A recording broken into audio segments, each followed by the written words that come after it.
네, 위기가 닥치면은 이 자금, 돈이 돌지 않으면은 굉장히 어렵죠. 그래서 이제 이런 유동, 자산의 유동화, 그리고 또 유동성 공급, 이런 표현들을 많이 들어보셨을 텐데요. 돈이 잘 돌고 있는지 점검하는 시간입니다. 신한금융투자 리서치센터 증권보험 애널리스트고요. 임희연 연구원과 함께합니다. 어서 오십시오. 안녕하세요. 증권사들 이제 이 증시의 중심 아니겠습니까? 네. 근데 이제 한동안 그 ELS 네. 이게 질문이 없는 건데 하여튼 질문이 없는 거 하면 우리 임희연 연구원이 자꾸 웃으셔서. 근데 이제 증권사들이 어려움이 있었죠. 시세가 확 급변하는데 요즘은 또 ETN, ETF 많잖아요. 또 개인 투자자분들의 곧버스 이런 얘기도 네, 곧버스 맞습니다. 많이 들어봤죠. 네, 그러니까 인버스, 그러니까 주가가 떨어지면 2배 주는 그걸 이제 곧버스, 그리고 또 이제 기름개미 이런 거. 네. 네, 하여튼 그 얘기가 오늘 본질은 아니고 최근에 증권사들의 이제 자산 유동화 증권 이것이 이제 만기가 돌아오는데 차환 발행이 좀 어려웠었다고 연이어서. 근데 좀 숨길이 트였는 모양이죠. 네, 맞습니다. 사실 지난 3월까지만 해도 단기 자금 시장이 굉장히 좀 경색되어 있는 그런 모습이었었는데요. 최근에 이 부분이 많이 풀렸습니다.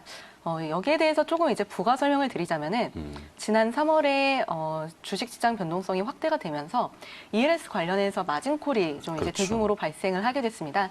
일시적으로 발생한 거는 아니고 누적적으로 지수가 빠지다 보니까 계속 이제 누적적으로 납입했었던 건데 네. 규모가 이제 너무 커진 거죠. 여기에 이제 따라서 증권사들이 CP라던가 전단체 등을 통해서 단기 자금을 좀 이제 대규모로 조달을 하기 시작했는데 이때 이제 좀 시장 불확실성이 워낙 크다 보니까 CP 금리가 기존의 1.4% 정도 수준이었는데 갑자기 이제 하루 이틀 만에 2.2%까지 상승하게 되는 그런 좀 흐름을 보였었습니다. 그렇죠. 지금은 좀 앞서 말씀하신 것처럼 상황은 좀 많이 나아졌는데요. 이제 지수가 반등을 하면서 기존에 납입했었던 ELS 마진콜이 다시 이제 환입이 되면서 좀 네. 이제 유동성이 좀 많이 풀렸고요. 그리고 한국은행에서 증권사 대상으로 이제 대출을 해주겠다라는 이제 그런 정책도 나왔고, 그리고 4월 초부터는 그 채권 시장 안전 펀드라고 해서 좀 채권 시장에 이제 한국은행에서 유동성을 공급해주는 그런 것들이 생겨나면서 지금 시장은 많이 좀 이제 풀린 그런 상황이라고 접근을 하시면 좋을 것 같습니다. 네.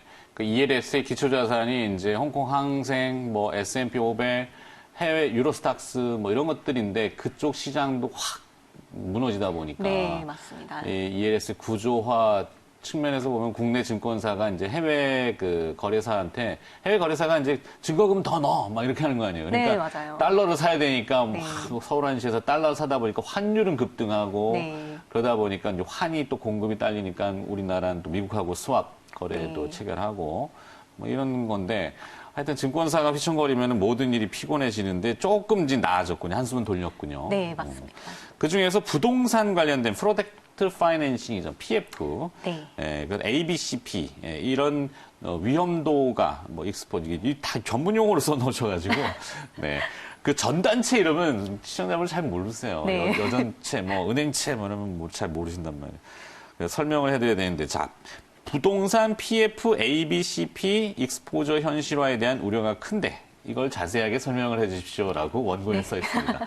자세하게 설명을 좀 부탁드리죠. 일단 부동산 PF, ABCP라고 하면은 일반적으로 시행사가 어떠한 부동산 사업을 하고자 할 때 이 땅을 이제 매입해서 비즈니스를 해야 되는데 일단 처음에 이제 땅을 살 돈이 충분하지가 않죠. 그렇죠. 근데 여기에 좀 대출을 받아야 되는데 아무래도 신용 등급에 대한 이제 우려가 있기 때문에 일반적인 은행이라던가 여신 전문 기관에서는 자금을 땡겨오기가 쉽지가 않습니다.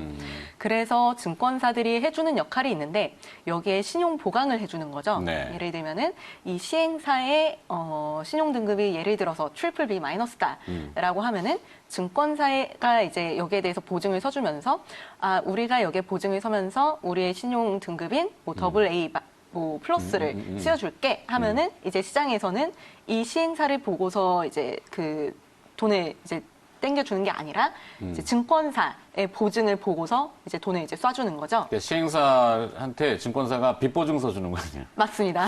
쉽게 얘기하면 그렇잖아요. 네, 그렇죠? 그렇게 그만큼의 또 보시면 이제 되죠. 물론 수수료나 뭐 거기를 챙기겠죠. 맞습니다. 그러니까 결국에는 이제 시장에서 증권사가 땡길 수 있는 금리와 그리고 실제로 그 시행사가 땡기고자 했었던 금리의 차이를 이제 증권사가 수수료 명분으로 이제 받게 되는 건데요. 네. 이렇게 하게 되면 사실 이제 우리나라의 증권사가 한 56개, 57개 막 이렇게 있잖아요. 많죠. 최근에 뭐 카카오페이 증권, 토스 증권 뭐 이런 것까지 포함을 하면은 그러다 보니까 이렇게 하면은 증권사들의 이제 차별화가 없어집니다.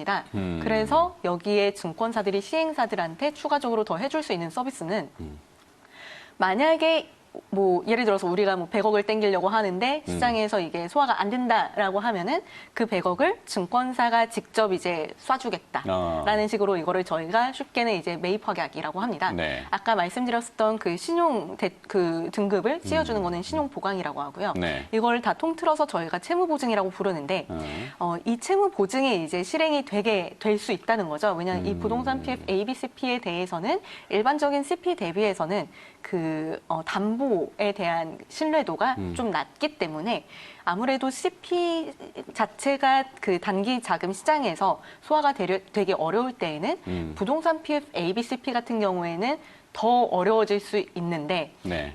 이게 그러면은 만약에 이제 월별로 이제 만기가 도래했다라고 했었을 때 어느 정도 되느냐 하면은 뭐 4월, 5월에는 뭐 5조 각각 5조 정도가 되고 그리고 뭐 6월, 7월 뭐 이때쯤에는 각각 뭐 3조 정도씩 돼서 지금 사실 부동산 PF, ABCP의 발행 잔액은 한 15.9조 원 정도로 지금 산출이 되고 있습니다. 네. 이거는 지난 3월 말 기준이고요.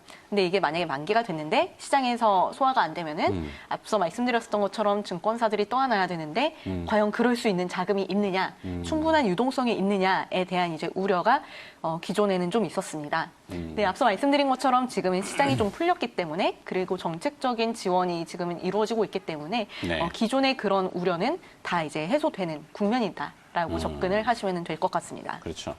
사실 이게 도미노입니다, 도미노. 그래서 하나가 넘어지면은 같이 넘어져야 되는 구조이기 때문에 네. 복잡한 거죠. 맞습니다. 과거에는 금융위기관 CDO라는 부채담보보증권하고 최근에는 이 채권담보, 그 빚담보보증권 CLO, 네. 대출담보보증권 뭐 이런 것들 때문에 이제 증권사도 지금 PF와 ABCP 같은 뭐 자산을 그냥 쟁여두진 않아. 사실 자꾸 유동화를 시키잖아요. 네, 맞아요. 근데 이제 그게 만기가 돌아왔는데 넘기지 못하면은 문제가 터지는 거고 하나 터지면 줄줄이 다 터지는 네. 거고. 예, 우리나라 구조도 그래요. 하여튼 차환 발행 실패에 따라서 증권사 직접적인 손실이 좀 있을 수 있는지 그 퀘스천이 있네요. 네, 일단 뭐 결론부터 말씀드리자면은 직접적으로 손실을 인식할 수 있는 것은 굉장히 제한적입니다. 네. 이유는 일단 뭐 기초 자산 자체가 부실화되는 것은 아니고 말 그대로 채권이 그냥 시장에서 소화가 안 됐기 때문에 증권사가 떠안는 거고 그렇기 때문에 이거는 시행사의 변제 능력과는 전혀 관련이 없는 그런 이슈라고 보시면 되실 것 같습니다. 네. 따라서 직접적인 손실에 대한 우려는 제한적이지만 지금 떠져 있는 이 그림을 보시면은 결국에는 증권사가 가져가는 수수료 수익이 줄어들게 되는 그런 이슈로 접근을 하실 수가 있으세요. 원래는 이제 증권사들이 이 비즈니스를 할 때에는 자기네들이 그냥 이제 보증만 서기 때문에 이게 우발채무로 잡히고 부채로는 잡히지 않는 그런 경향이 있었지만 이제 이렇게 들어가게 되면은 결국에는 자기네들이 가지고 있었던 그 유동성 자산을 투입을 하게 되는 거기 때문에 네. 이제 자본 효율성이 떨어지게 되는 그런 현상이 이루어지게 됩니다.